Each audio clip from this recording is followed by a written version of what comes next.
Good morning, everyone. I hope you all are doing fine. Last lecture में हमने electric circuit start किया हुआ था। हमने ये देखा था इलेक्ट्रिक सर्किट किसको बोलते हैं कि बैटरी के दोनों टर्मिनल्स बल्ब के दोनों टर्मिनल से जुड़े हुए होने चाहिए और दोनों अलग अलग जुड़े होने चाहिए। ऐसे नहीं कि दोनों एक ही में जाके जुड़ जाए। दूसरा ये कि उनके थ्रू पूरा का पूरा करंट फ्लो इजीली हो सके, कहीं पे ब्रेक नहीं होना चाहिए सर्किट। इस तरह के सिचुएशन को हम क्या बोलते हैं? Electric circuit. ये तो हमने समझ लिया था। और इलेक्ट्रिक करंट के बारे में बात कर लिया था हमने, इलेक्ट्रिसिटी के बारे में बात कर लिया था, डायरेक्शन के बारे में बात किया था। डायरेक्शन के बारे में क्या बात किया था हमने? कि जो भी करंट का फ्लो होता है वो हमेशा ये मानते हैं हम कि पॉजिटिव डायरेक्शन से नेगेटिव पॉजिटिव टर्मिनल, बैटरी के पॉजिटिव टर्मिनल से बैटरी के नेगेटिव टर्मिनल तक वायर के थ्रू बल्ब से होते हुए पहुंचती है। बल्ब की जगह में कुछ और भी इक्विपमेंट होता तो उस इक्विपमेंट की हम बात करते हैं। क्लियर है? अब आगे क्या कह रहा है? एन इलेक्ट्रिक बल्ब में fuse due to many reasons. Electric bulb, हमने इस बारे में बात करी थी कि जो बल्ब होता है, बल्ब का फिलामेंट ही ग्लो करता है। फिलामेंट ही अगर ब्रेक कर गया तो सर्किट ब्रेक हो जाएगी। सर्किट ब्रेक हो जाएगी तो इलेक्ट्रिक करंट फ्लो नहीं कर पाएगा। फ्लो नहीं करेगा तो बल्ब कैसे ग्लो कर पाएगी? क्लियर है? तो एन इलेक्ट्रिक बल्ब में fuse due to many reasons.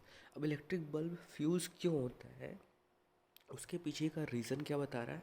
One reason for a bulb to fuse is a break in its filament. पहली बात तो ये, इसका फिलामेंट टूट गया बीच में से या कहीं से भी। A break in the filament of an electric bulb means a break in the path of the current between the terminals of the electric cell.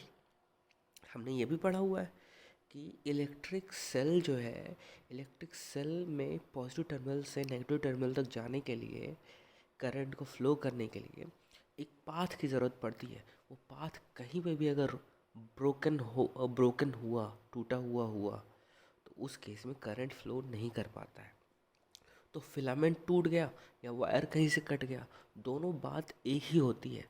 दोनों बात एक ही कैसे होती है? दोनों ही केस में इलेक्ट्रिक करंट फ्लो नहीं कर पाएगा। क्लियर है?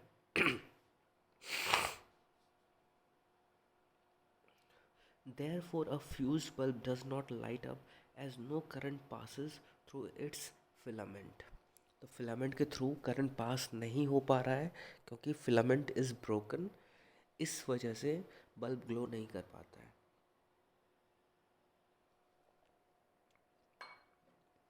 Can you now explain why the bulb did not glow when you tried to do so with the arrangements shown in figure 12.5 का B, C, D and E? इन सारे cases में अगर हम देखें, तो B में, C में, D में और E में, इन सारे केस में सर्किट पूरा कंप्लीट नहीं हो पा रहा था। अगर B के केस में देखें तो पॉजिटिव से करंट चला था, चलते हुए होते हुए फिलामेंट से होते हुए यहाँ तक आया और यहाँ पे रुक गया। यहाँ से यहाँ तक पहुँच पाना इसके लिए बहुत बड़ी बात होती है, जो कि नहीं कर पाता है।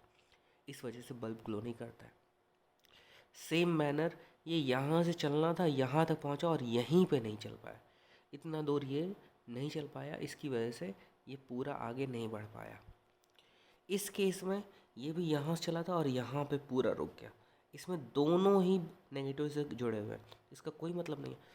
पॉजिटिव से जाना चाहिए और एलिमेंट से होते हुए नेगेटिव तक जाना चाहिए। इस केस में भी यही हुआ, पॉजिटिव से हुआ और पॉजिटिव से ही होते हुए वापस पॉजिटिव में चला आया, क्योंकि कहाँ जाना चाहिए था?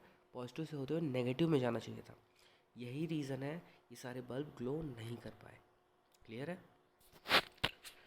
अब आगे क्या कह रहा है? Because the circuit is broken, the circuit is not complete, the electric circuit is not complete, right? Now we know how to make a bulb light up using an electric cell, already सबको पता था. Would you like to make a torch for yourself? Torch खुद का बना सकते हो. Activity 3 में कह रहा है take a torch bulb and piece of wire, remove the plastic covering at the two ends of the wire as you did before. तो क्या होता है, वायर जो है, वायर मान लो इतना मोटा सा है, ठीक है. तो इस एंड पे थोड़ा सा छील लेते हैं, इस एंड पे थोड़ा सा छील लेंगे, प्लास्टिक वाला पार्ट छील लेंगे, ऐसे इस एंड पे प्लास्टिक वाला पार्ट छील लेंगे, तो ऐसा कुछ स्ट्रक्चर नज़र आएगा. क्लियर है? Wrap one end of a wire around the base of an electric bulb as shown in figure 12.7. तो 12.7 में जैसे दिखाया हुआ है कि जो वायर है, वायर का एक एंड जो बल्ब जो सेल का माइनस वाला टर्मिनल था उसके नीचे जाके लगा देना है, ठीक है, जैसे फिगर में दिखाया हुआ. Fix the other end of the wire to the negative terminal of an electric cell with a rubber band. उसके बाद क्या करना है कि दूसरा एंड नेगेटिव टर्मिनल पे लगा देना है. हमें याद होगा हम सभी को कि जो बल्ब था, मान लो ये बल्ब है मेरे पास में, ये इस तरह का, सॉरी, इस तरह का स्ट्रक्चर हुआ करता था. एक बार फिर से करते हैं. ऐसा स्ट्रक्चर हुआ करता था और यहाँ पे पूरा बल्ब होता था और यहाँ पे फिलामेंट वगैरह होता था, ठीक है. और यहाँ वाला जो पार्ट है उसको नेगेटिव बोल रहा है और जो यहाँ वाला पार्ट है इसको पॉजिटिव बोल रहा है. हालांकि दोनों में से किसी को भी पॉजिटिव किसी को भी नेगेटिव बोल सकते हैं, इसमें पूरी आज़ादी है तुम्हें, लेकिन अपने कन्वीनियंस के लिए उन्होंने इसको नेगेटिव बोल दिया है और इसको पॉजिटिव बोल दिया है, ठीक है. तो कह रहा है fix the other end of the wire to the negative terminal of an electric cell with the rubber band. Now bring the tip of the base of the bulb. ये जो टिप है, बेस ऑफ द बल्ब का जो tip है, इसको कहाँ तक लेके आना है? That is its other terminal in contact with the positive terminal of the cell. तो क्या करना है कि सेल लिया, सेल के नेगेटिव टर्मिनल पे वायर लगाया और वायर को कनेक्ट किया किससे? जो बल्ब का नेगेटिव टर्मिनल था उससे, और बल्ब का जो नीचे वाला टर्मिनल था उसको डायरेक्टली टच करवाना है किससे? ये पॉजिटिव टर्मिनल से, बल्ब इस सेल के, ठीक है. जैसे हम टच करवाएंगे वैसे क्या होगा? ग्लो करने लगेगा. Does the bulb glow? Yes of course. Now move the bulb away from the terminal of the electric cell. जैसे ही हम टर्मिनल को दूर करेंगे वैसे क्या होगा? बल्ब वापस से बुझ जाएगा. Does the bulb remain lighted? No. Is it not similar to what you do when you switch your torch on और ऑफ?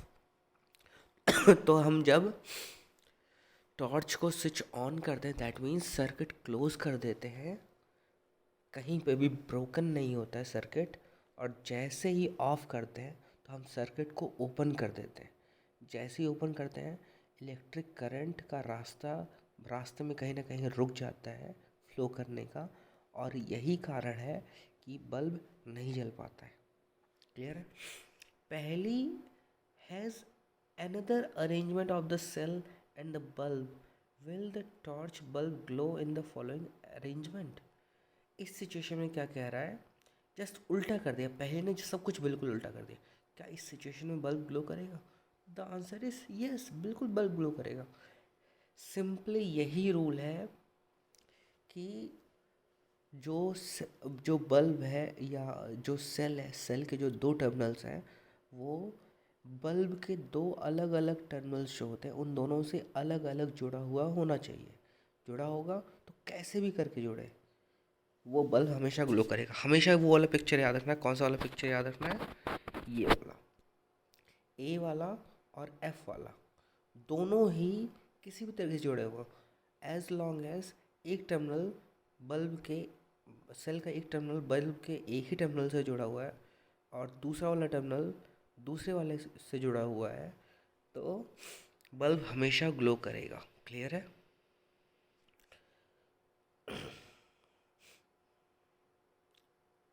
अब आता है अगला इलेक्ट्रिक स्विच। स्विच का क्या काम है?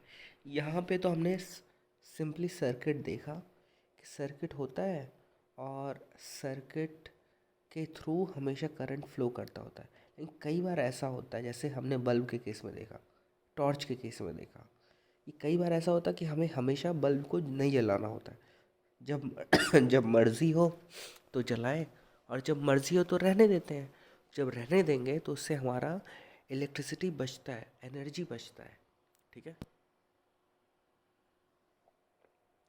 तो ज़्यादा देर तक चलता है। तो इस तरीके से हमारे डिज़ायर के हिसाब से जब हम चाहें तब बल्ब को जला लें, जब चाहें बल्ब को बुझा लें, बिना सर्किट को ब्रेक किए, बिना सर्किट को रिमूव किए। अदरवाइज़ दो तरीके हैं, हम या तो वायर को वापस से लगाएं, फिर वापस हटाएं, फिर लगाएं, फिर हटाएं। तो वैसे सिचुएशन में बहुत ज़्यादा मेहनत पड़ जाती है। तो उससे अच्छा ये है हम कुछ ऐसा सिस्टम बना दें कि बस हम एक बटन दबाएं और वो सर्किट वैसे का वैसे बना रहे, उसमें कुछ डिस्टर्बेंस ना हो, और सर्किट ब्रेक कर जाए और बटन दबाएं तो सर्किट वापस से क्लोज हो जाए। तो वो तो ज़्यादा अच्छा है। तो ऐसे सिचुएशन में इलेक्ट्रिक स्विच का काम आता है। क्लियर है?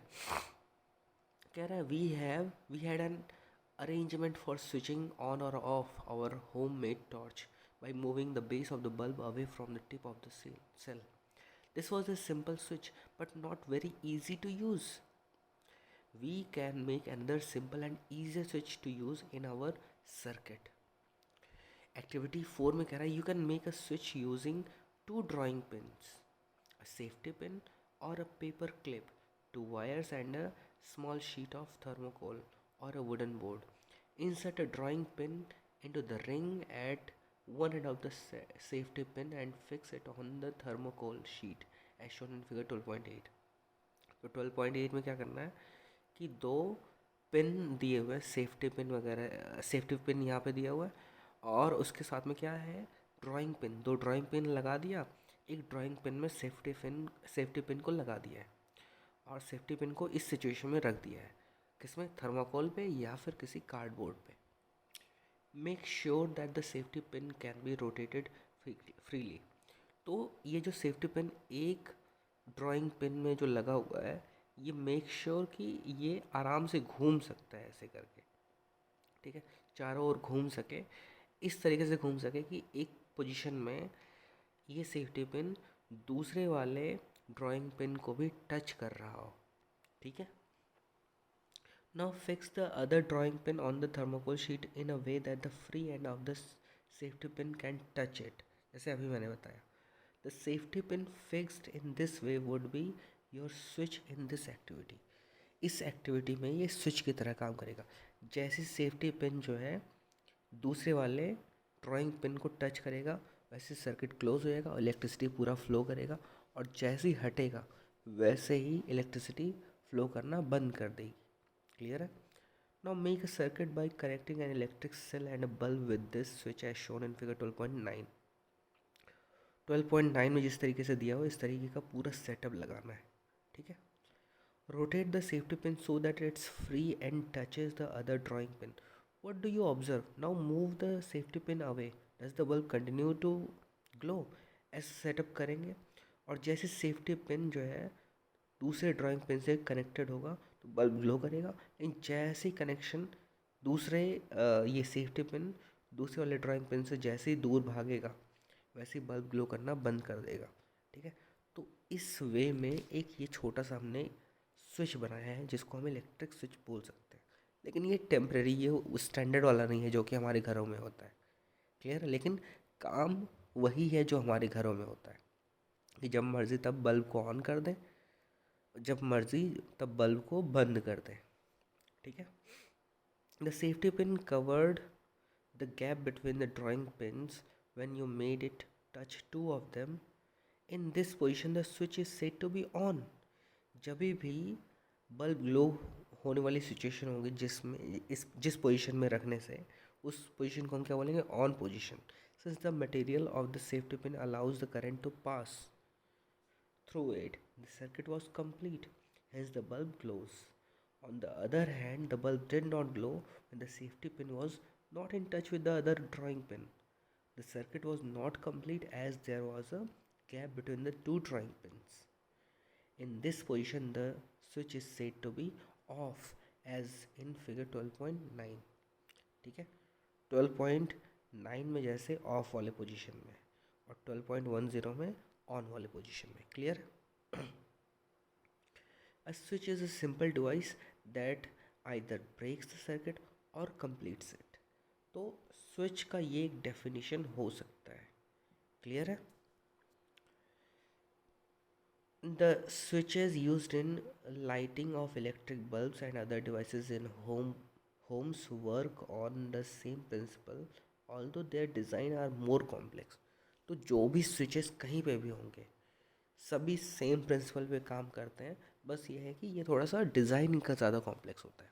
ठीक है, आज यहीं पे रहने देते हैं, बाकी हम नेक्स्ट लेक्चर में अगला टॉपिक स्टार्ट करेंगे. तब तक के लिए ख्याल रखें और अपना होमवर्क कंप्लीट करते रहें. Thank you.